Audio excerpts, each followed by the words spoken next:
Welcome to the Extra Mile podcast for bar exam takers.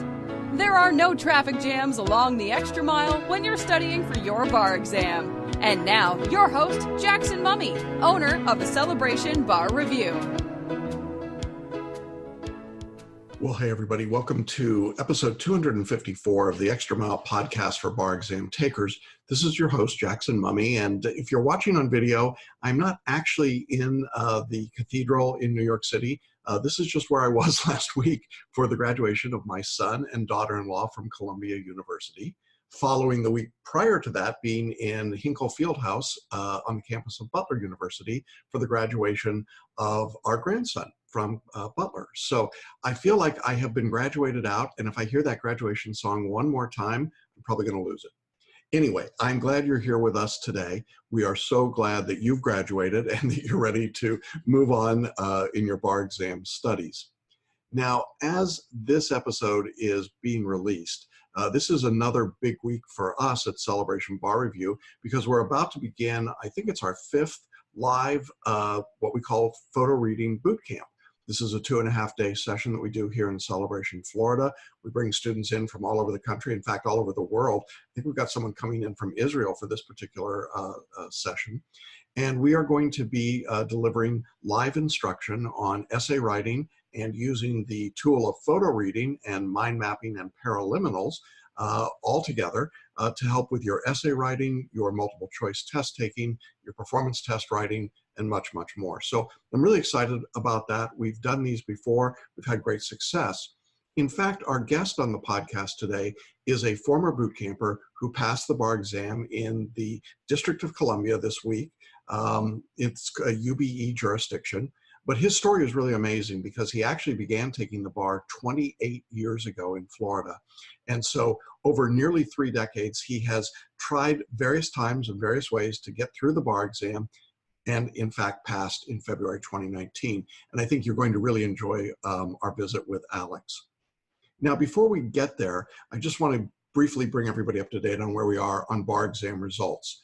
California, Georgia, most of the big uniform bar exam jurisdictions like DC, New York, New Jersey have all released their results. So we're pretty much down to the last couple of small states remaining to give results out before the end of May. So virtually everyone now has their February 2019 results. And as you've no doubt have heard from the blogs and the posts and the newspaper articles and the reports, it was a very, very bad bar season. This was not a surprise to us. We predicted that going in. We thought it would be difficult. We thought the scores would be down generally. They certainly were. In California, there was a 31% overall pass rate. That is extraordinarily low, even though it's a little higher than it was, believe it or not, in February of 2018, but it's still a ridiculously low number. And we had low passing scores across the state averages in New York, in Texas, in California, as I said, in Georgia, and in many of the UBE jurisdictions, same results.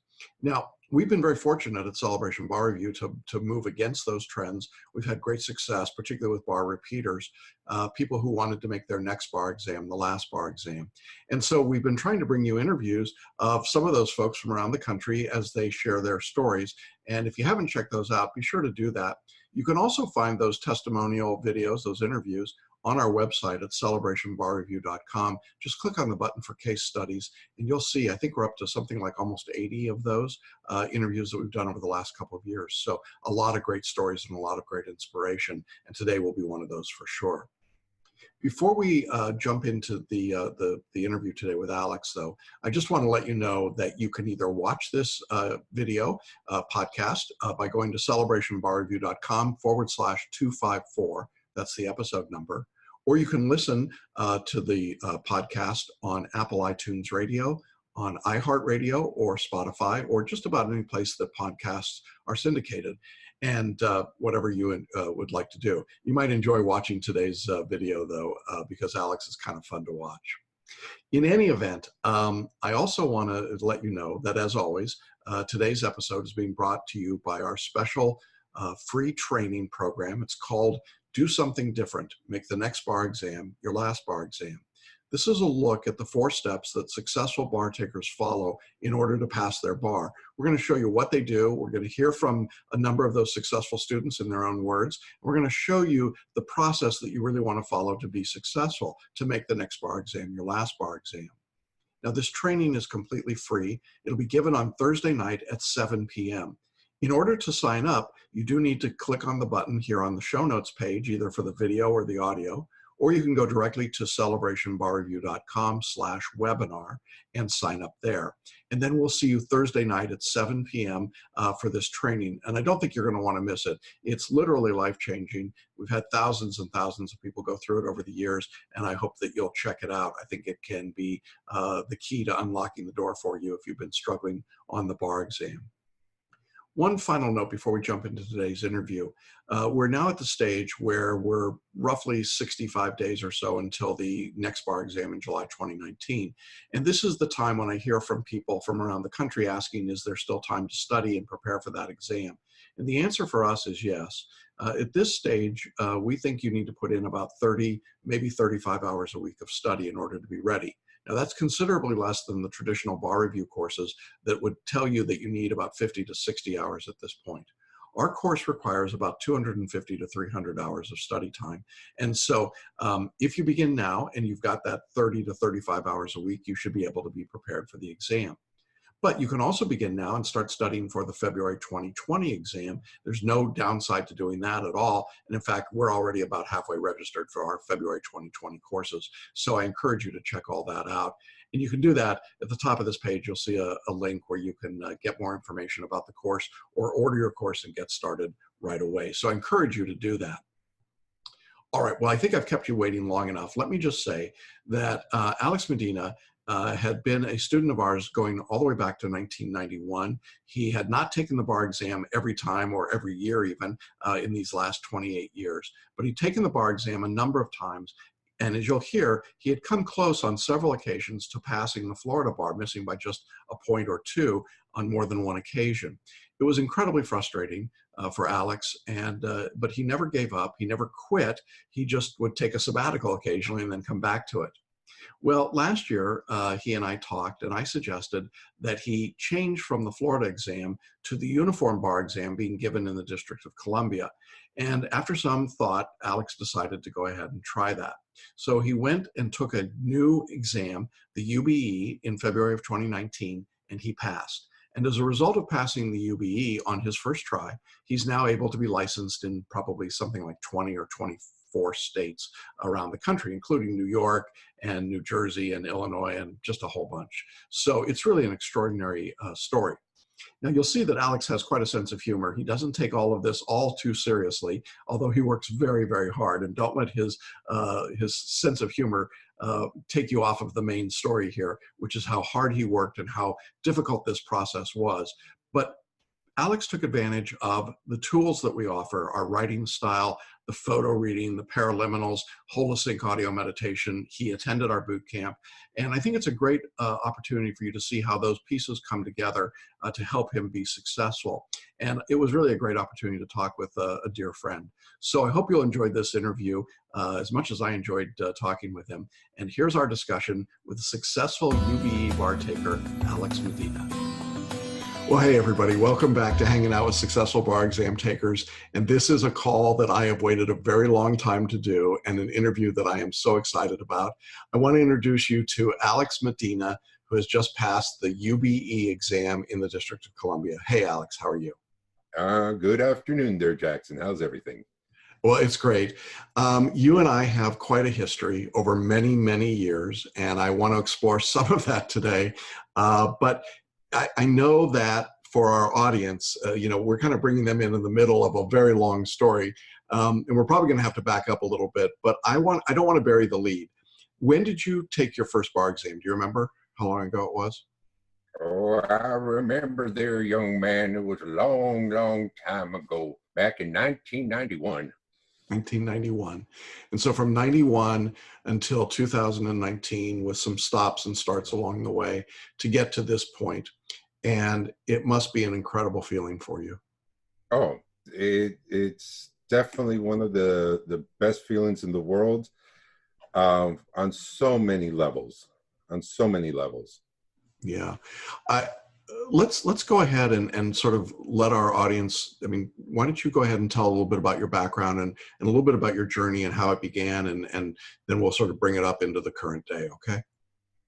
Oh, hold on. We're going to go that far back? Hold on. Yeah, I really have to use my old voice down here going, yeah, there, Sonny. And nobody better be laughing at all my accents there. You know, this is something. No, back in, I've had a tumultuous ride, you know, through college and then law school. Graduated, you know, 91 and went and sat for the bar exam. You know, thinking, oh, I can do this all on my own. You know, it's just reading the things and everything's perfect, which was not the case. Yeah. And then, you know, I took the exam a few times down there in Florida. And that's when I first met you, back when you were in Hollywood still. Yeah. But I was foolish back then. I was a young pup, and I did not know that I should take this course with Jackson. You know, I ignored that part of it, and, you know, didn't listen to you, although we did become friends back then. But I thought always, oh, I can do this always on my own. And then that's when the kick dog syndrome came into effect, which I know you'll be able to elaborate more. Well, no, let's talk about that. The kick dog syndrome is a big deal. It's a real thing. Why don't you go ahead and explain it, because I know that you really felt that. Oh, well, the thing is that even though I was prepared, I was always doing the things, and when I did, you know, started taking them with Celebration and we started doing everything, my essays were good. They were passable. I always came within 1 or 2 points. You know, I hate to say that I was the missed by 1 point. If only I'd answered one more question right, that I would have passed. And it's a psychological thing, because even though you're feeling good, you're feeling positive and everything, you still go into the exam and you self-sabotage yourself without even realizing it. Yeah, and that had to be pretty hard. And I know that there were, again, for our audience, Alex is not exaggerating when he says he missed by 1 or 2 points a bunch of times. It was unbelievably frustrating for him, and certainly for me, to watch this happen. But it became really a huge mental barrier for you, wasn't it?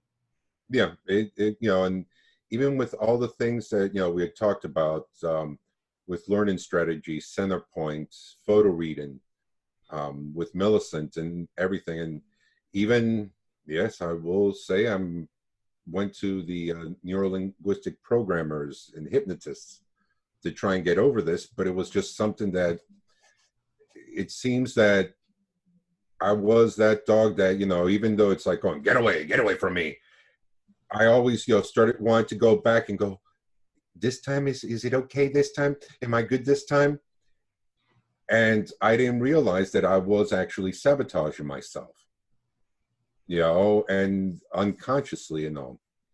And what do you think changed that for you?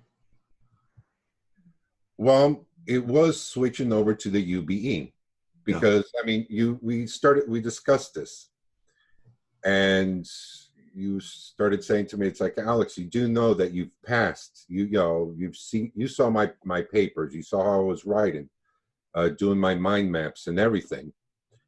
And even, you know, I was with the practice OPEs and all the other tests and everything that I would do for MBE and all, I was always scoring in the 140s, 150s, raw, not scaled, raw scores.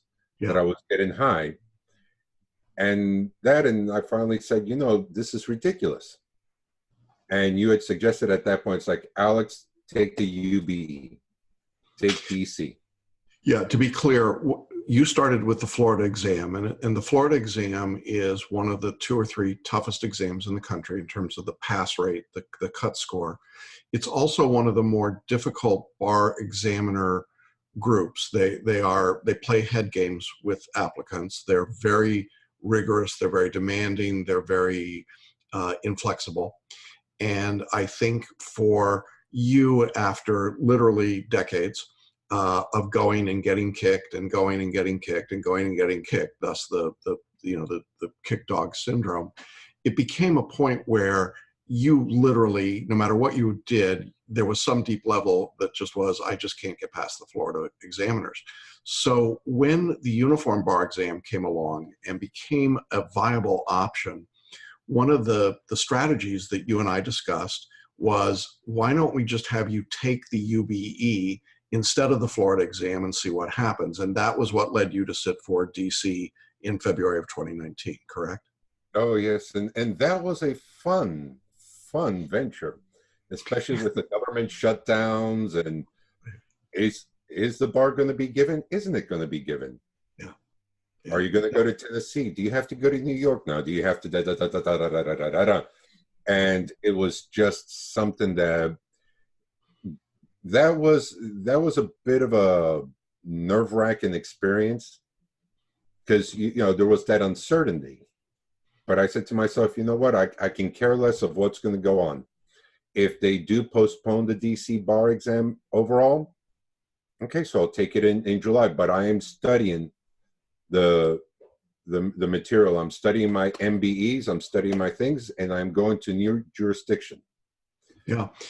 And so you took the exam in DC, February 2019, and that had to be weird after having taken the Florida bar exam so many times, because as rigid as Florida is, DC is, even without government shutdowns, DC is quirky at best as a jurisdiction, isn't it? Oh, yeah, but I will say this. They treat you with respect in DC. That's true. Florida bar, because I do have certain accommodations that I use, not the special room, but I'm there with everybody else. I have my little tablet stand, so I don't have to be going like this all the time. I had my stand, I had my my juice and my things that I needed, because all of that is prohibited in the Florida bar. But they made accommodations for that. Mm-hmm. But going through the metal detectors, those huge lines, everything, it's like you feel degraded. And I think that was part of it also. It's sort of like if you take it, you pass it, you're a lawyer and all that, but it kind of degrades you as a person. While with the DC bar, it was, yes, they still have, the guy there with the wand, and you can't bring this in, you can't bring, all this other stuff, but they treat you with more respect. They treat you as an attorney, like you would just be going into the courthouse, not like you're going into, the federal prison. All right. And it does make a difference. It's obviously a much smaller exam, and a better environment generally. And you passed the UBE on the first try. Oh, yes. First try on the UBE. Took it, passed it. It wasn't even, you just missed it by a point again. Oh, no. Actually, I'm a point over. Although they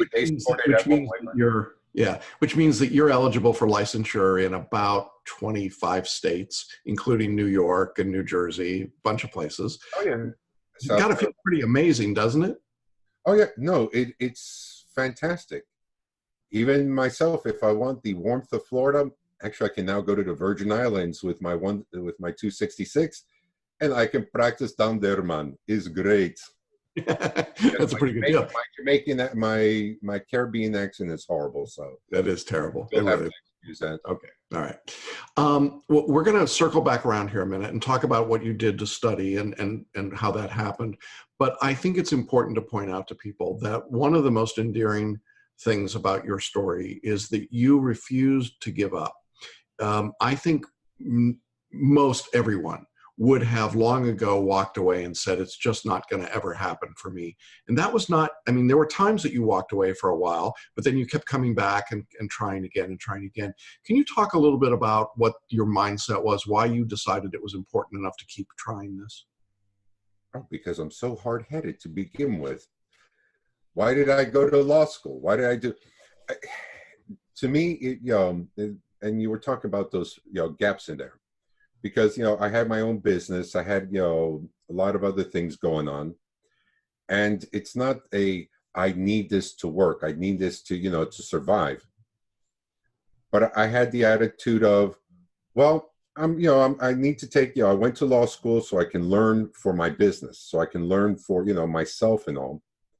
And at the same time, I always had the attitude of, okay, well, if I don't pass it, I can take it again. If I miss it again, okay, there's another time. And that's how come, after the 5th time, then I said, okay, I'm taking a break now. I'm going to concentrate on this, with the business. Then, went back. And I said, okay, I'm going to concentrate on this. And then, of course, family problems and divorce and this and the other and yada, yada, yada, yada, yada. We came, then back again, came back in, started taking it again. But that is the one thing I will say. I always had the attitude of, well, it's like, it's a game. It's a thing. I'm just there and I'm taking it. That's the one thing now with the DC bar, doing the photo reading, doing all that stuff. I did it with the mentality of, oh no, I'm in this to win. I'm in this, and not take that lackadaisical, laid back approach. But I'm in this to win. I'm in this to do this. I can do it, as you yourself have said, Alex, the stuff, the material. You just need to, get past this hump, which is what happened. Yeah, it's really extraordinary. I tried to think when I got I'll talk about in a minute when I got the news from you that you had passed. But as I was thinking about students that I have known over a long period of time, the truth is, obviously we had students back in the early 90s. We started in South Florida, in Hollywood, Florida, actually, as you said. But I didn't have a student that stayed with me on and off for that period of time. And so over the years, I have watched all of these different things happen in your life, your business, your growth, the challenges in your family, the development, the moves to different places that you went through. And watching you as a friend and a colleague and a mentor, but really mostly as a friend, just going through that entire process, you have always had a level of just calmness and persistence that I find incredibly remarkable, but inspirational. I mean, you just, teachers have their favorites over the years. You're clearly one of my favorite students, over the years, not because of the successes, but because of who you are. And so watching this journey for you has been really an extraordinary experience for me, just to see that you weren't going to give up. I mean, there were times that I was ready to give up, and you were like, nope, I'm not giving up. I'm going to keep at it. I think I can get there. I know I can get there. I just need to work at it. And so what most people don't know is that your journey was a large piece of my decision to try and move our course to add tools like photo reading and paraliminals and meditation. And I'm not sure you even know that, but the reason that I started looking for those tools was that I had your circumstance and a few others like you, and I really felt like you were smart enough, talented enough, certainly hardworking enough, but there was just some barrier there that was keeping you away. And we needed to find some tools to help. And so I went out and started looking and researching. And the first big tool I came across was photo reading. And we introduced you to that pretty early on in the process. Do you want to talk to our audience just a little bit about what photo reading is and what difference it's made for you? Well, photo reading is an amazing program. Paul Sheely and all of them, I love them. Millicent. Yeah. God bless her. She's a wonderful woman. Photo reading is a new way of absorbing material. You are not reading. People think, oh, I'm reading this. It's going to be like doing the read it, at your 100 or 200 words per minute. It's not that. You're actually, think of your brain as a huge computer where you're dumping this information in. Now, and it is, as they quite literally say, flipping the books. relax, relax. 1, 2. Well, I'm sorry, I did that backwards. 4, 3, 2, 1. The tangerine and the click and all that. It seems silly, and it seems to a lot of people that it doesn't work. But if you do it correctly, if you don't consciously think about it, if you just let it come in, you're depositing all of that into your data bank. That's in your inner mind. Your outer mind is just there for, like, talking now with you, and thinking of the things.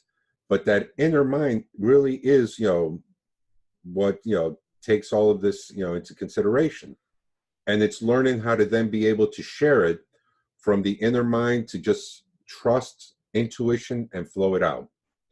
Because mind maps were a big part of that for you, weren't they? Oh, mind maps are a huge thing. Yeah. They are a godsend. I wish I'd known about this when I was back in high school and everything. Yeah. Way, way back when. But it's one of those things that you don't think, oh, mind maps, that's ridiculous. It actually helps you organize, because you have your central theme.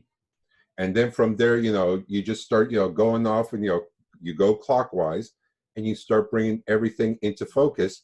So later, you're able to go, you're activating, which is part of the photo reading, and you're actually bringing it all together. So it is flowing in your mind.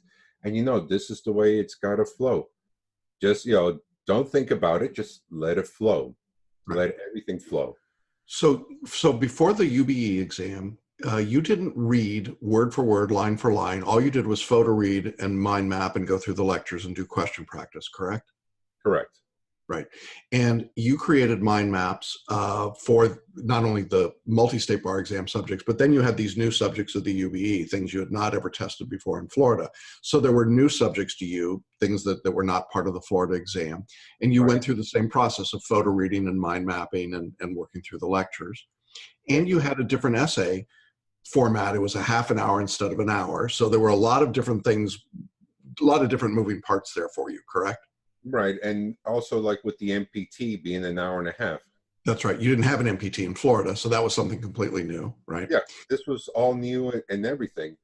But I did keep, to the FLA, the facts, law, boom, facts, law, analysis, facts, law, analysis. Oh, and then, of course, conclusion. Yeah. But, I just kept to that format. And even when I was doing the exam, it's like with the MPTs in the morning.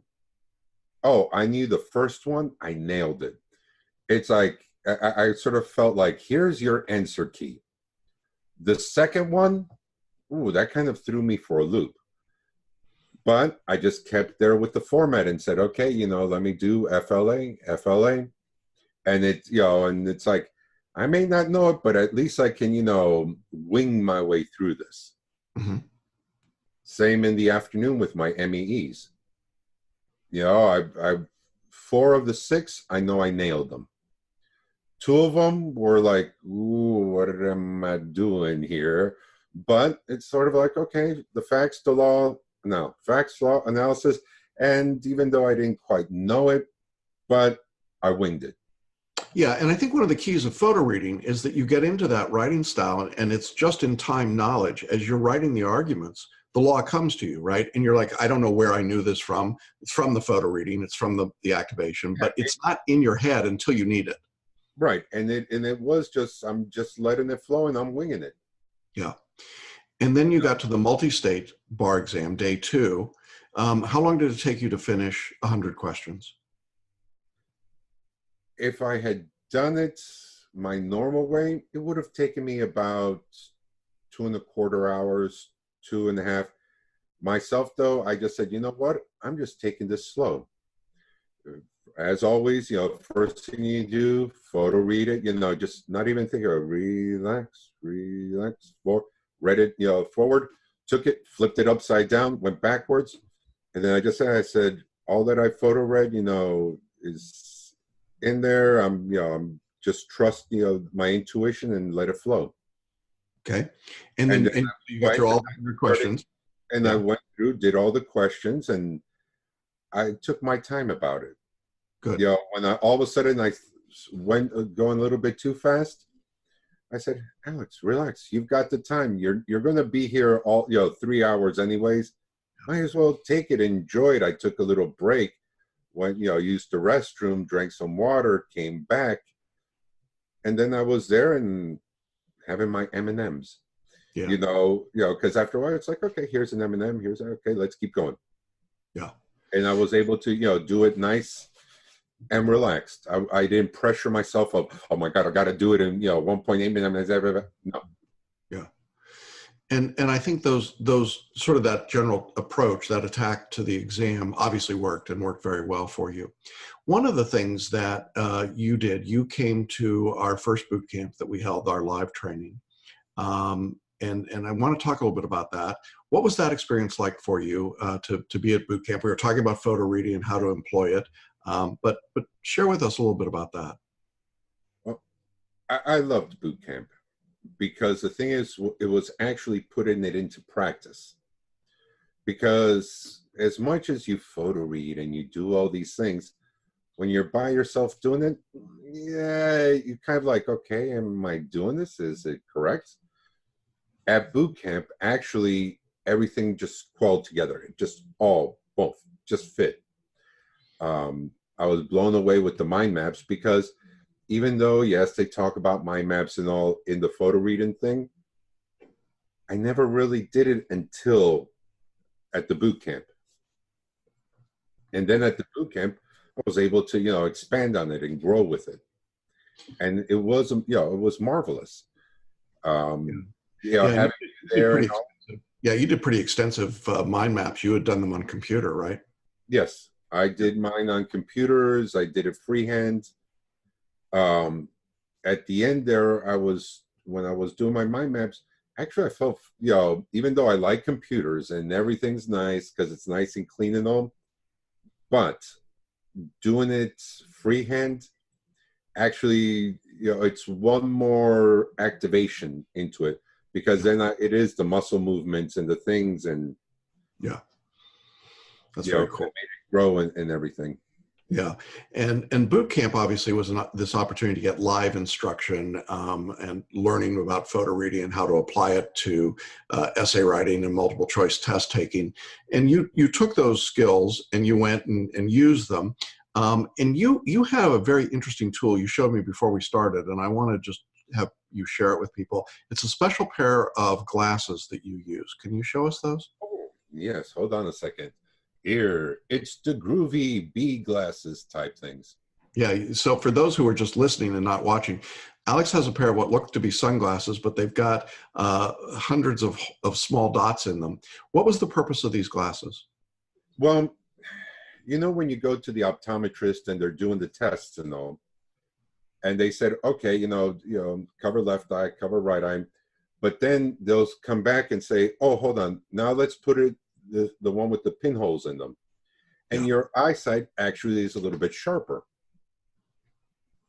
Now, myself, using glasses and all, I was like, oh, this is interesting. And I saw these glasses on Amazon. I said, you know what? I'm going to buy them. I'm going to use them for photo reading.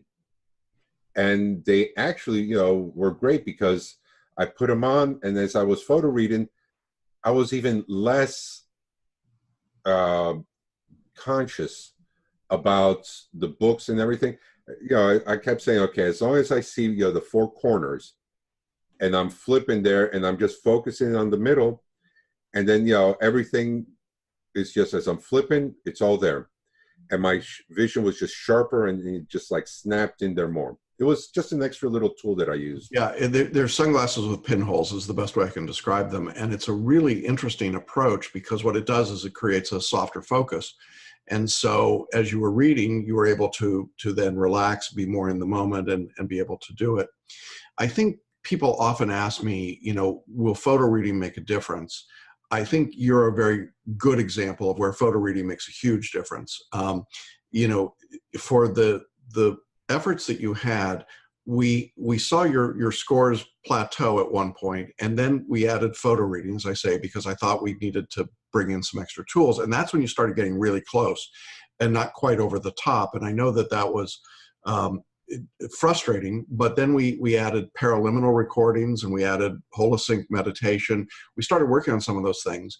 And then I recall a conversation you and I had after one results in which we saw this really weird scoring pattern for you on the multi-state. You remember that, of course, where you had some categories where you were scoring in the top 10 and 15% of the nation on a subject, but then in the bottom 3 or 4% on another subject on the same test. You remember that? Yeah. And then the next test, it was flipped over. Right. And that was one of the most perplexing things. And then that's the kick dog. Yeah. And I actually went to Paul Sheely at that point with your scores. And I said, Paul, I can't figure out what's going on here. This is somebody that's smart and working hard. Why are we getting this weird anomaly result? And he looked at it for a while. We talked about it. Millicent got involved. We talked a little bit more. And we're talking about Millicent Sinclair at Learning Strategies, who's one of our co-teachers.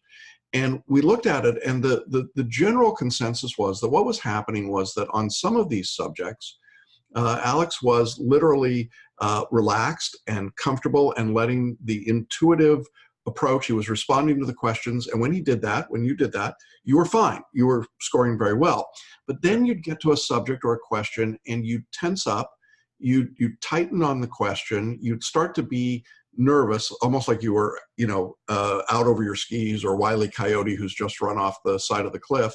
And you'd look down and become aware suddenly that oh my God, I don't know this in my conscious brain, my outer brain.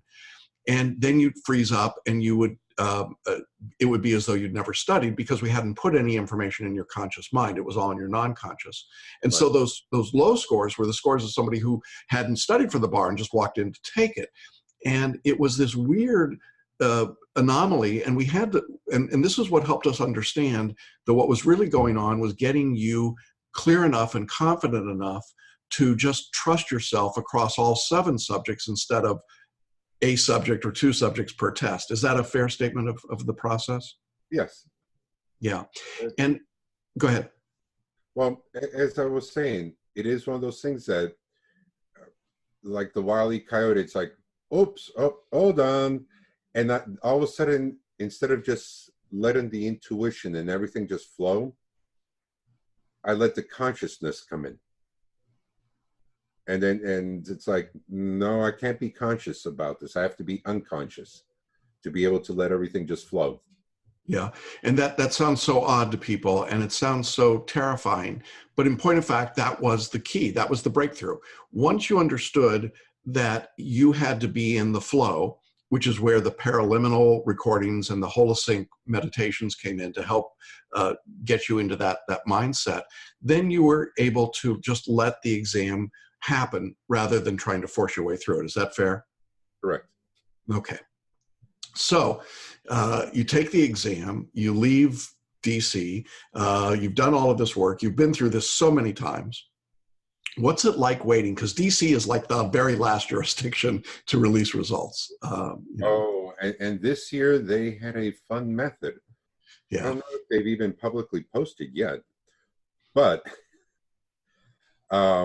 yeah, it was a waiting. But you see, even with this one, every time I waited for the Florida exam, I always got a little bit, with the anxiousness, and it's like, okay, come on already, come on already, come on already. With the DC bar, I just felt like I got it, I passed it. And then, it was supposed to be out on the 16th. Then they said, oh, we're going to email you now. I'm like, oh, what in the world? Are you emailing me? And I'm like, oh, okay, I'll have to wait. And then on Monday, it was every so often going back and going, is it in this hour? No. Is it in this hour? I just want it over with already. Yeah. And finally, when I got it at 4:15, and I looked and I said, oh, yeah. Yes, that's the little dance that I did. You don't think I could, but I did it. And it was just, and then that's when I had to, get in touch with you and go, yeah, passed it. Yeah, I had just gotten off a plane at LaGuardia, and I was in an Uber heading to my son and daughter-in-law's graduation from Columbia. And so I was, proud dad. And suddenly on my phone, a message pops up, and it says, "You won't have this dog to kick around anymore." And well, I knew if I saw dog and kick, it almost had to be Alex. And so I'm like, "What? Oh, geez, man. What, is he walking away? What's going on?" And I read another sentence in. It's like, "I passed the DC bar." And I let out a war whoop, scared my Uber driver. We damn near crashed the car. And and Sarah looked at me and said, "What?" And I said, Alex passed." And she knew. And she was screaming too. So, it's a tradition in these interviews, Alex, that, we know that while people are studying and preparing for the bar, they feel like they have their lives on hold. And once they've gotten over this and passed, that they get their lives back. And so we like to have that moment, that release moment, where we give you the chance to yell, "I have my life back." So I'm going to embarrass you now and make you do that. I have my life back. That's way too calm. So I'm going to count you down, 3, 2, 1, and then I want you to really let it rip, okay? So here we go. 3, 2, 1. Oh, my hallelujah, got my life back. I knew it would be. Oh, look at this. I got shivers from it and all. Oh, my God. Yeah, man. Okay. Okay. Well, you probably ruined that forever, but okay, that's great. So congratulations. Yay. That's terrific. But, I know that, all kidding aside, this really has been a part of your life that has just been there sort of sticking at you for so long. It must be an enormous relief to be done with this. Oh, it's great to be done with it. And even now, I'm, yes, I got my score, and there are a few jurisdictions, because actually I want to go practice in Texas later, in North Carolina. But I'm to the point right now where I'm like, hey, I've got this. I know this. I can do this. And one little thing, I'd shared with you the Andy Shaw's book, A Bug-Free Mind. Yes, I've got the books to give back to you. Yep. Oh, my God. That means I've got to go back there. One thing that he says in there, which, I think a lot of people don't take, is just to think, when depression is the past, anxiety is the future, you have to live now in the present. Yeah. And the paraliminals, the holosyncs from Centerpoint, the PhotoReading, all of that makes you realize you're in the present. Don't worry about the future. Don't get anxious, because you can't do anything about the future. All you can do is now, and live in the present now. And that's why all of that, all just comes together. And, and thanks to you and all, I was able to finally realize I'm now in the present. Don't think about future. Don't think about past, because that luggage, what good is it going to do you? The future, what good is it doing you? It doesn't do you any good. Forget about it. Just think about now and what you have right now in the present. Oh, that's awesome.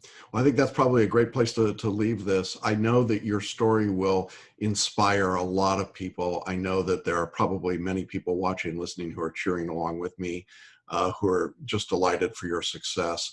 This is one of the situations where the good guys win. And it's a remarkable story, probably one of the most amazing accomplishments that I've seen in the 30 years that I've been doing this. And I am, to say that I'm proud of you, Alex, doesn't even begin to get at it. Obviously, I am thrilled for you, thrilled for what the journey has been like. I think that the philosophy you've just articulated from the, a bug-free life, bug-free mind, is absolutely correct. I think Andy Shaw is correct about this idea that we have to live in the present. You have exemplified that in every step along the way. And I know that that will allow you, as you go forward, wherever you choose to practice, whether it's New York or Texas or North Carolina or DC or any number of places that you're now qualified for, to do what you want to do and to make a difference and to bring that same skill and perseverance to your clients that you've brought to this journey. So I am deeply honored that we've been able to be on the journey with you. It is absolutely been my great pleasure and privilege. And I'm delighted that I could share, and you would be willing to share your story with people today. So I want to thank you for that. Thank you for all that you've done. I know you have been, even in this process, a mentor to other students in the course. I hope you'll continue to do that through our work.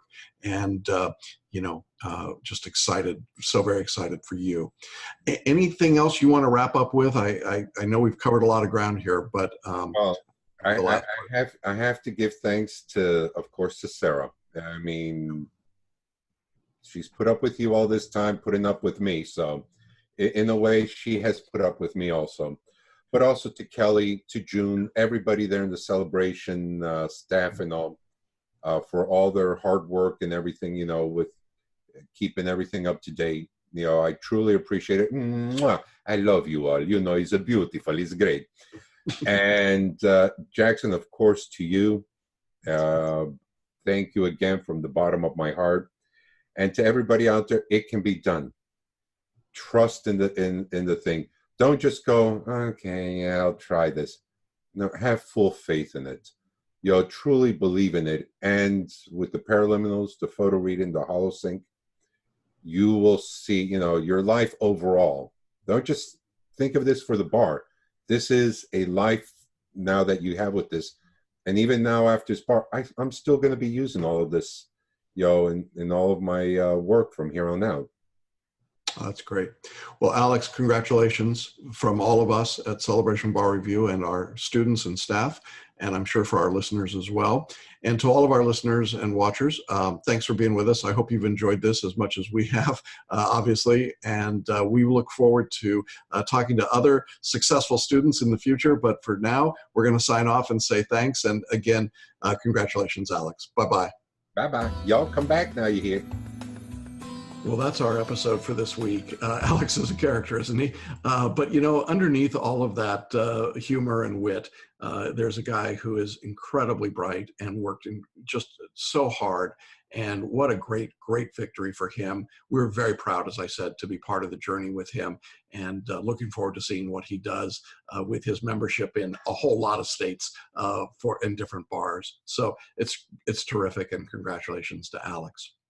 Now, I want to remind you that if you would like to join us this Thursday night, 7 p.m., we've got free training. It's called Do Something Different, Make the Next Bar Exam Your Last Bar Exam. We'll be showing you the 4 steps that successful bar takers follow in order to pass their bar exams. You do need to register in advance. There's a button here on the podcast webpage that you can use, or you can go to celebrationbarreview.com/webinar. Well, we're going to be heading into our boot camp for the weekend. In next week's episode, I'll share some of those insights and experiences from our boot campers with you. We've also got some other great interviews coming up with other successful bar takers from around the country. And we'll begin to really turn our attention now specifically to the July 2019 exams. So regardless of where you are in the process, wish you well. Hope that you are ready to gear up and get going after your bar exam in July 2019 or sometime in 2020. And we will see you along the extra mile next week. Bye-bye, everybody. Thanks for listening to the Extra Mile podcast for bar exam takers at www.celebrationbarreview.com.